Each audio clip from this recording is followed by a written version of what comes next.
मेरा नाम छाया है। मैं देखने में बहुत ही ज़्यादा खूबसूरत हूँ। काली काली आंखें, बड़ी बड़ी भौहें, पतली कमर और ऊपर से कमर से नीचे तक मेरे काले बाल मेरी सुंदरता को और बढ़ाते हैं। मेरे शरीर की बनावट भी ऐसी है, कोई देखे तो देखता रह जाए। कोई लड़का होगा जो मुझे देखेगा और अपनी नज़र हटा पाएगा। मैं जहाँ रहती हूँ वह हिमाचल का एक बहुत ही सुंदर गांव है, लेकिन अभी मैं दिल्ली में रहती हूँ क्योंकि मेरी शादी हो चुकी है और शादी को 3 साल हो चुके हैं। मेरे पति मेरी सुंदरता के दीवाने हैं, लेकिन उनमें एक खूबी है। वह जो चीज़ भी चाहते हैं उसे हासिल करके मानते हैं, चाहे वह लड़की हो या फिर कोई चीज़। मेरे मामले में भी यही हुआ था। उन्होंने मुझे एक बार देखा और मुझे पाने की जिद कर ली और पा भी लिया, लेकिन उनका मन चंचल है। किसी एक औरत से उनका मन नहीं भरता है, जैसा कि उनकी आदत है। अगर उन्हें कोई औरत पसंद आ जाए तो उसे पाकर ही रहते हैं और उससे संबंध भी बनाते हैं। मेरे पति ज़्यादातर बाहर ही रहते हैं, उनका काम ही ऐसा है और कुछ वो मन चले हैं, इसलिए मैं भी कम नहीं हूँ। मैंने भी अपनी ज़िंदगी में बहुत मस्ती की है। घर में मेरे और मेरे पति के अलावा बस एक नौकर है जिसे हमने काम पर रखा हुआ है, लेकिन अब उसे छुट्टी पर घर जाना है। तब मैंने उससे कहा कि तुम छुट्टी पर चले जाओगे तो यहाँ का काम कौन करेगा। तब उसने कहा, मैडम मेरा बेटा है, मैं उसे गांव से बुला रहा हूँ, वह बाकी सारे काम यहाँ के कर लेगा।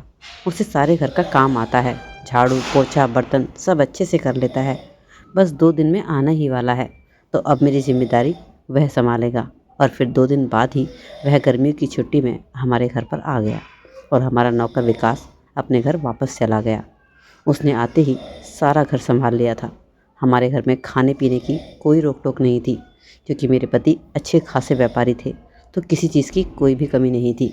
घर के काम को निपटाकर वह सारा दिन खाली बैठा बस हॉल में टीवी देखा करता था। उसकी मौज आ रही थी। एक दिन मैं एक पार्टी में गई और वहाँ से शराब पीकर लौटी तो मुझे बहुत ही प्यारी नींद आ गई। मेरी आंखें सुबह 11 बजे ही खुली।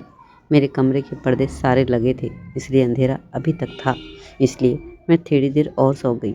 उसके बाद मैंने नौकर को बुलाया और चाय पीने के लिए कहा। उसके बाद मैंने रिमोट उठाया और टीवी ऑन कर दिया। रात को मैं पजामे या टी शर्ट में ही सोई थी। इतनी देर में नौकर मोनू मेरे लिए चाय लेकर आ गया और मेरे बेड के पास आकर खड़ा हो गया। उसकी उम्र कुछ ज़्यादा नहीं थी, लगभग 18 साल के आसपास थी। वह मुझे देखते ही जा रहा था। मैंने सोचा कोई बात नहीं, उम्र का तकाजा है, अक्सर औरतों को देखकर लड़के ऐसे करते ही हैं, तो मैंने उसको इग्नोर कर दिया। देख रहा है तो देखने दो, मेरा क्या बिगड़ रहा है।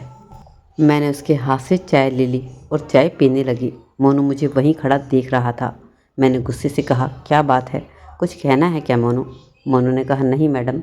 तो फिर क्यों खड़े हो, जाओ। उसके बाद वह वहाँ से चला गया। फिर मुझे एहसास हुआ शायद मैंने उसके साथ गलत बर्ताव कर दिया है। मैं सोचने लगी कहीं मैंने उसके साथ बुरा तो नहीं किया। फिर उसकी बातों को मैं भूल गई और रात की पार्टी की बातें सोचने लग गई। मैं थोड़ी देर बाद उल्टी होकर लेट गई और मैं मीठे मीठे ख्यालों में खो गई। थोड़ी देर बाद मोनू फिर से कमरे में आया। उसने चाय का कप उठाया और फिर से मुझे देखते ही रहा। मुझे समझ आ गया था कि उसके मन में क्या चल रहा है। मैंने उससे कहा, क्या बात है मोनू, ऐसे क्यों देख रहे हो? इस बार उसके देखने में थोड़ी अजीब सी बात थी। वह थोड़ा सा शर्मा भी रहा था। मेरी सिल्क की टी शर्ट में मेरा शरीर मानो बाहर की तरफ झांक रहा था और वह भी मेरे शरीर की तरफ ही देख रहा था, और शायद मैं भी उसे दिखाना ही चाह रही थी। वैसे भी मेरा पति मुझे वक्त देता ही नहीं था। वह हमेशा बाहर किसी औरतों के साथ हमेशा बिजी रहा करता था। उसे मुझ में अब इंटरेस्ट नहीं रह गया था। अब मैं भी उसे जलाना चाहती थी। मैंने मन ही मन सोचा, क्यों ना मैं इस नौकर को फंसा लूँ। यही सोचते हुए मैंने उससे कहा कि मोनू, इस कमरे की सफाई कर दो। वह मेरी तरफ अजीब सी नज़र से देखने लगा। कहने लगा, मैडम मैं सफाई कर चुका हूँ। मैंने भी गुस्से से कहा, कहाँ सफाई दिख रही है, देखो कितनी धूल है, चलो कमरे की सफाई कर दो। कप उठाकर वह बाहर गया और 5 मिनट बाद झाड़ू और पोंछा लेकर अंदर आ गया। मैं टीवी देख रही थी, लेकिन मेरा पूरा ध्यान उसी के ऊपर था। फिर मैं मोनू से कुछ बातें करने लगी। मैंने कहा, मोनू तुम गाँव में करते क्या हो? मोनू ने कहा, मैं गाँव में बच्चों को पढ़ाता था। मैं देखकर हंसी, अच्छा, और उसके अलावा क्या करते थे? बस शाम को मैं अखाड़े में जाता था। इस पर मुझे और हंसी आ गई। मैंने कहा, मोनू तुम्हारी बॉडी देखकर तो नहीं लगता कि तुम अखाड़े में जाते होगे। मुझे तो हंसी आ रही है। मैडम ज़रूरी नहीं कि ताकत ही हो, ताकत बाहर से ही दिखे, अंदर भी ताकत होना उतना भी ज़रूरी है। और वैसे भी मैंने अभी भी शुरू किया है। अभी तो सिर्फ मैं पहलवानों की मालिश करने का और वहाँ की गाय भैंसों की देखभाल करने का काम करता हूँ। अच्छा, तो तुम्हें मसाज अच्छे से आती होगी।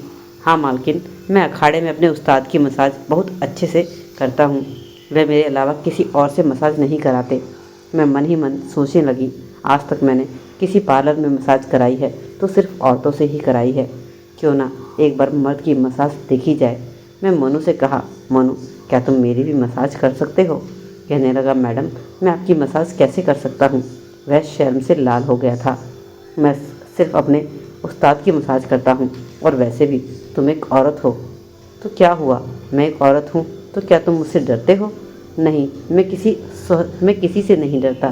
तो फिर जाओ, किचन में तेल रखा है और लेकर आओ और मेरी मसाज कर दो।